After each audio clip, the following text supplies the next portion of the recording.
नमस्कार, आप सभी का सांझ बुलेटिन जो है इवनिंग बुलेटिन में आप सभी दर्शकों का स्वागत है। मैं हूं पंकज हरि कुमार और आज देश दुनिया की बड़ी खबरों की हम विस्तार से चर्चा करेंगे। सबसे पहले शुरुआत करते हैं, कोरोना के जो अभी आंकड़े आए हैं देश भर के, उन आंकड़ों की चर्चा कर लेते हैं। आपको मैं बताऊं कि इस कोरोना के बाद हम चर्चा करेंगे, चलेंगे राजस्थान और राजस्थान में देखेंगे कि राजनीतिक ऊंट जो है वो किस करवट बैठा है। जो राजस्थान में जो राजनीतिक ऊंट है उसकी बात करेंगे, वो पायलट के करवट बैठा है या फिर अशोक गहलोत के करवट पे बैठता हुआ दिख रहा है। इसके बाद हम लोग चर्चा करेंगे कोरोना की जो कुछ नए किट की जो है इजाद आए हैं, कुछ अच्छी खबर आई है कोरोना को लेकर के, हम वो भी आपसे चर्चा करेंगे। इसके बाद हम चर्चा करेंगे जो है प्रधानमंत्री ने आज कौशल विकास को लेकर के क्या कुछ कहा है, और जो हमारे रक्षा मंत्री हैं उनका जो लद्दाख दौरा है वो क्यों इतना अहम है भारत के लिए। इसके बाद हम लोग करेंगे अमेरिका ने जो है भारत के दबाव में, या जो भारत का जो स्टूडेंट्स हैं उनके दबाव में किस तरह का कुछ बदलाव किया है, जिसका जो फायदा जो है वो भारत को पहुंचने वाला है। और उसके बाद हम लोग करेंगे सीबीएसई के रिजल्ट्स की, 10वीं के रिजल्ट की घोषणा की गई है। आज तमाम छात्र उस रिजल्ट्स को कैसे देख सकते हैं, हम इसकी भी चर्चा करेंगे। लेकिन सबसे पहले बुलेटिन की शुरुआत करते हैं, कोरोना के जो है ताजा मामले हैं, तो जो ताजा आंकड़े हैं उसकी चर्चा कर लेते हैं। मैं आपको बताऊं कि जो आंकड़े आए हैं वो अब बेहद और चिंता की बात है। वो लगातार हम कह रहे हैं कि कोरोना को लेकर के जो देश में जो लोग थोड़े से लापरवाह हो गए हैं, अनलॉक के दौरान जो है लोग थोड़े से भूल गए हैं कि कोरोना उनके नजदीक और आ सकता है और उनकी जीवन को खतरे में डाल सकता है। मैं आपको बताऊं पिछले 24 घंटे में 29,000 से ज्यादा जो है मामले जो है वो दर्ज किए गए हैं, और ये अभी तक का एक रिकॉर्ड है। अभी तक इतने मामले पूरे देश भर में नहीं आए थे, और बार बार जितने भी हमारे एक्सपर्ट्स हैं, जो आपके डॉक्टर्स हैं और डब्ल्यूएचओ, ये बार बार ये कह रहे हैं कि अभी कोरोना का पीक आना अभी बाकी है, और ये जो मानसून का समय है इसमें और जो है वो कोरोना के मामले बढ़ सकते हैं। आपको मैं बताऊं कि जो अब मामले आए हैं पिछले 24 घंटे में, उसमें 29,429 मामले आए हैं, मतलब करीब 30,000 का मामला एक दिन में। ये एक रिकॉर्ड है हिंदुस्तान में, अभी तक इतने मामले कभी दर्ज नहीं किए गए हैं। दूसरी बात मैं बताऊं कि अब जो मामले जो है पूरे देश में बढ़कर हो गए हैं वो 9,36,181 हो गए हैं, और ये अपने आप में जो है वो चिंता की बात है। हम जो है अब 10 लाख को पार करने वाले हैं, और जो इस संक्रमण की वजह से पिछले 24 घंटे में सिर्फ जो मौतें हुई हैं वो भी अपने आप में एक रिकॉर्ड है। 882 लोगों की मौत जो है वो हो गई है कोरोना की वजह से, मैं आपको बताऊं। अब हम चलते हैं, आपको मैं बताऊं कि थोड़ा राज्य भर स्थिति में आपको थोड़ी मैं बता दूं। पूरे देश भर का मामला जो है वो 9,36,181 है, जिसमें अभी भी करीब 3,19,840 जो है एक्टिव केस हैं। इसमें कई सारे लोग ऐसे हैं जो होम क्वारंटाइन है, वो एक अलग मसला है। 582 लोगों की मौत अब हो गई है। मैं बताऊं कि कुल 10 राज्य हैं, कुल जो हमारे भारत के जितने राज्य हैं, राज्य और केंद्र शासित प्रदेश जो राज्य हैं, उसमें बताऊं कि करीब 10 एक राज्य ऐसे हैं जहां पे करीब जो कुल कोरोना के मामले हैं वहां पे 80% मामले इन 10 राज्यों में ही हैं। जिसमें नंबर 1 पे महाराष्ट्र है। महाराष्ट्र में रिकॉर्ड 6,741 मामले 24 घंटे में दर्ज किए गए हैं। तमिलनाडु दूसरे नंबर पर बना हुआ है, वो यहाँ बहुत तेजी से मामले आ रहे हैं, 4,526 है। दिल्ली की स्थिति थोड़ी सी जो है वो ऐसा कह सकते हैं कि थोड़े कंट्रोल में है, यहाँ पे 1606 मामले दर्ज किए गए हैं। कर्नाटका में बहुत तेजी से मामला बढ़ रहा है, 2,496। गुजरात में जो है आपको मैं बताऊं 915 मामले 24 घंटे में आए हैं। उत्तर प्रदेश में 1,594, तेलंगाना 1,524, आंध्र प्रदेश 1,916, वेस्ट बंगाल में जो है 1,390। ये 24 घंटे के अंदर जो मामले आए हैं।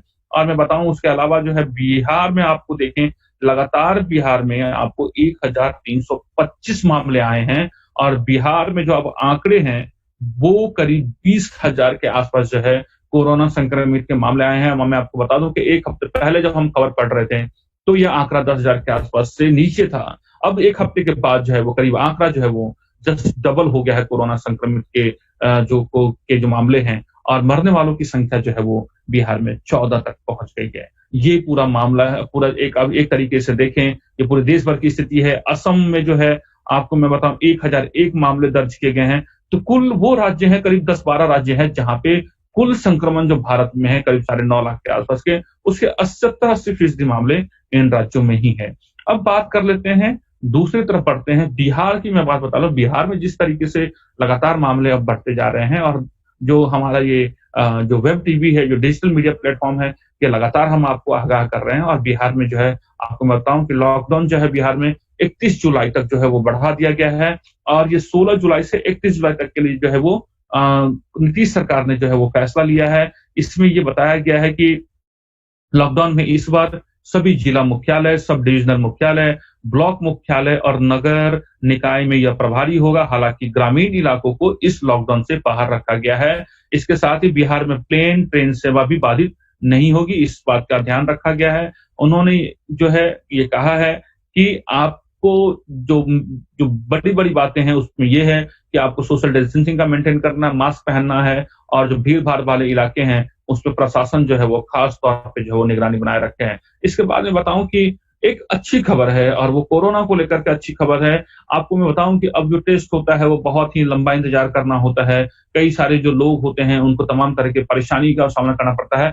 लेकिन मैं कोरोना को लेकर के आपको एक अच्छी खबर बताने जा रहा हूँ और ये बिल्कुल स्वदेशी टेक्नोलॉजी से निर्मित है और इसे जो कमाल कर दिखाया है हमारे दिल्ली के आईआईटी के छात्रों ने। मैं आपको बताऊँ कि भारत में दुनिया की सबसे सस्ती जो है वो किट जो है वो लॉन्च की गई है, भारत में है। आपको मैं बताऊँ कि जो टेस्ट किट है उसको लेकर जो अच्छी खबर आई है उसमें और मैं बताऊँ कि आईआईटी दिल्ली के जो छात्र हैं उन्होंने किट को नाम दिया है, कोरोश्योर नाम दिया है और ये किट की जो है वो और जो आज जो है मैं आपको बताऊँ कि उसकी जो है वो लॉन्चिंग भी हो चुकी है। जो केंद्रीय मानव संसाधन विकास मंत्री हैं, रमेश पोखरियाल निशंक, उन्होंने कोरोश्योर टेस्टिंग किट को लॉन्च किया है और इस किट में ये दावा किया गया है कि 85 मिनट मन करीब 1.5 घंटे में आप ये कन्फर्म हो जाएँगे कि आपको कोरोना है या नहीं है। और ये इसमें बिल्कुल ये 100% बिल्कुल रिज़ल्ट आता है, इसमें कहीं भी ऐसा नहीं है। ये इस बात की इसमें दावा किया गया है और आईआईटी दिल्ली की जो टीम की तरफ से तैयार किया गया है, इसमें बताया गया है कि जाँच फ्री प्रणाली के तहत ये काम करती है। इसकी पूरी जानकारी हम आपको और भी बताएँगे, हमारा एक अलग से कार्यक्रम है, उसमें आप देख सकते हैं। अब आपको मैं बताता हूँ, चलता हूँ राजस्थान की तरफ लेके चलते हैं और राजस्थान में अभी भी जो है मामला शांत नहीं हुआ है, लेकिन अभी जो राजस्थान में आप कह सकते हैं कि राजनीतिक के जो एक उठा-पटक थोड़ा-सा धीमा ज़रूर हुआ है और ऐसा लग रहा है कि अशोक गहलोत जो वहाँ के मुख्यमंत्री हैं, कांग्रेस के जो मंझे हुए नेता हैं और वहाँ के 3 बार के मुख्यमंत्री रहे हैं, वो ऐसा लगता है कि तत्काल जो है वो बाजी मारते हुए दिख रहे हैं और अपनी सरकार बचाते हुए दिख रहे हैं। जो अशोक गहलोत हैं, उन्होंने जो है आरोप लगाया है कि सचिन पायलट जो हैं, उन्होंने ये कहा उन पर जो आरोप लगाते हुए हमने कहा है कि सचिन पायलट जो हैं, सरकार के खिलाफ जो है सरकार के गिराने में वो शामिल थे। उन्होंने डिप्टी सीएम और जो पीसीसी चीफ पर रहते हुए ये बात की डील की है विरोधियों से मिलकर के, ये एक बड़ा गंभीर आरोप लगाया है। उन्होंने ये कहा है कि कोई आदमी अच्छी अंग्रेजी बोलता है, अच्छा दिखता है, अच्छी लाइफ़स्टाइल है, इससे सब कुछ नहीं होता। आपकी नीयत क्या है, यह सबसे महत्वपूर्ण है। ये सवाल जो है अशोक गहलोत ने जो है आपको सचिन पायलट के ऊपर जो है उन्होंने सवाल उठाया है। उन्होंने कहा है कि आपके दिल में क्या है, आपकी विचारधारा, आपकी नीतियाँ और प्रतिबद्धता क्या है, सब पर विचार किया जाता है। थाली में रखी सोने की छुरी पेट में खाने के लिए नहीं होती है। ये बात जो है उन्होंने सचिन पायलट पे निशाना साधते हुए कहा है।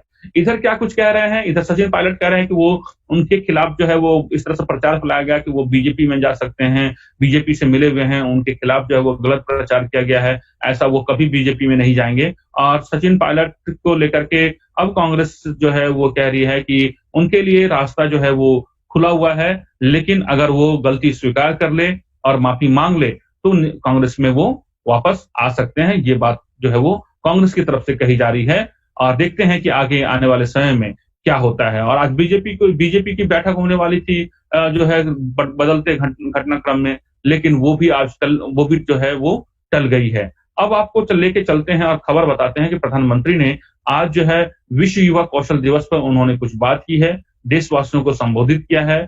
तो दरअसल प्रधानमंत्री ने विश्व युवा कौशल दिवस के मौके पर युवाओं को कौशल बढ़ाने के मंत्र दिए हैं। कोरोना के इस संकट ने विश्व संस्कृति के साथ ही जॉब की प्रकृति को भी बदल कर रख दिया है।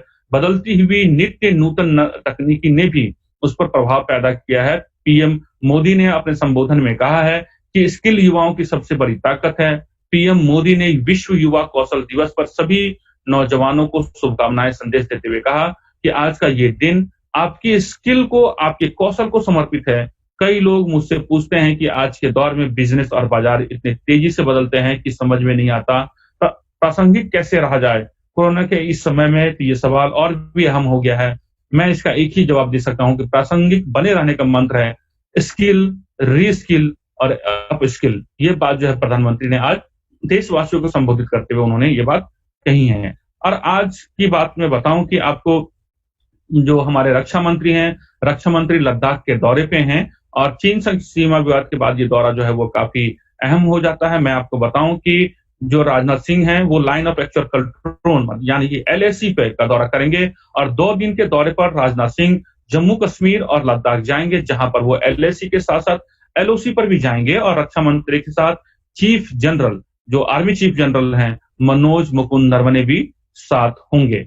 ये बात जो है वो जो जानकारी आ रही है। अब चलते हैं आज की जो सीबीएसई की खबर है। सीबीएसई के जो है 10वीं के जो एग्जाम की जो है उसके जो परीक्षा फल जो है वो घोषित कर देगा, जैसा कि हम लोगों ने आपको लगातार बताते रहे हैं। और 10वीं के जो है रिजल्ट जो है आप अब देख सकते हैं। 10वीं के जो रिजल्ट आप ऑनलाइन देख सकते हैं, डिजिटल के तौर पे देख सकते हैं। और वो जो वेबसाइट का जो एड्रेस है मैं आपको बता दूं, cbseresults.nic.in पर जाकर देख सकते हैं। और वहां पर छात्र को क्या करना होगा, कैसे आप जाएंगे, इसकी जानकारी मैं आपको बता दूं कि सबसे पहले आपको ऑफिशियल वेबसाइट पे जाना होगा cbse.nic.in या cbseresults.nic.in पर जाएं। वहां आपका होम पेज पर दिए गए रिजल्ट का लिंक आता है, उसको क्लिक करेंगे। क्लिक करने के बाद आप अपना रोल नंबर लिख के सबमिट करेंगे और जैसे ही सबमिट करेंगे आपका जो है वो रिजल्ट सामने आ जाएगा और आप उस तरीके से रिजल्ट देख सकते हैं। लेकिन आपको किसी तरह की कोई कंफ्यूजन हो, किसी तरह की कोई दिक्कत आ रही हो, किसी तरह का आपको नंबर को लेकर के संदेह हो, तो हमारी आपसे आप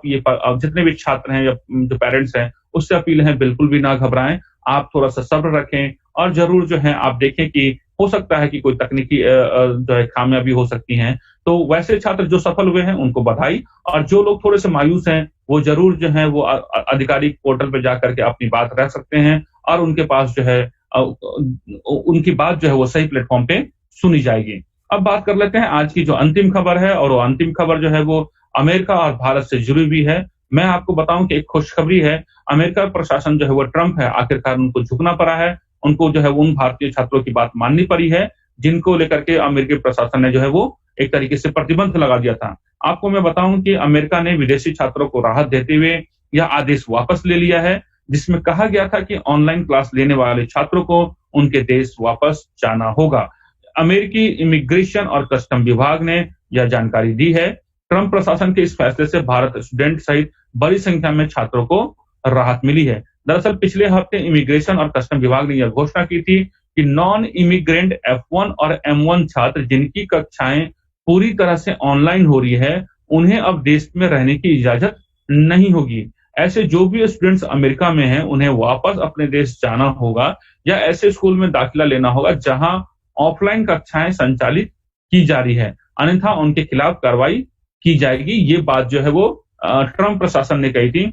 तो मैं आपको बताऊं कि ट्रंप प्रशासन के इस आदेश की आलोचना हुई थी और कुछ संस्थानों ने इसके खिलाफ अदालत का दरवाजा खटखटाया था, जिसमें Harvard, Massachusetts institute of technology भी शामिल है। इसी के चलते सरकार को जो है वो पीछे हटना पड़ा है। तो ये एक अच्छी खबर है। और आज की खबरों में, सांझ बुलेटिन में बस इतना ही। देश दुनिया की वो तमाम खबरें जो आपके लिए बेहद जरूरी होती है, हम आपको समेट करके लाते हैं, हमारी टीम आपके लिए तैयार करके लाती है। द इंडिया प्लस न्यूज को और द बिहार प्लस न्यूज को बिल्कुल सब्सक्राइब करना ना भूलें, बेल आइकन दबाना बिल्कुल ना भूलें। आप सेफ रहें, सुरक्षित रहें और अपना बेहद ख्याल रखिएगा। मुझे पंकज हरि कुमार को इजाजत दीजिए। नमस्कार।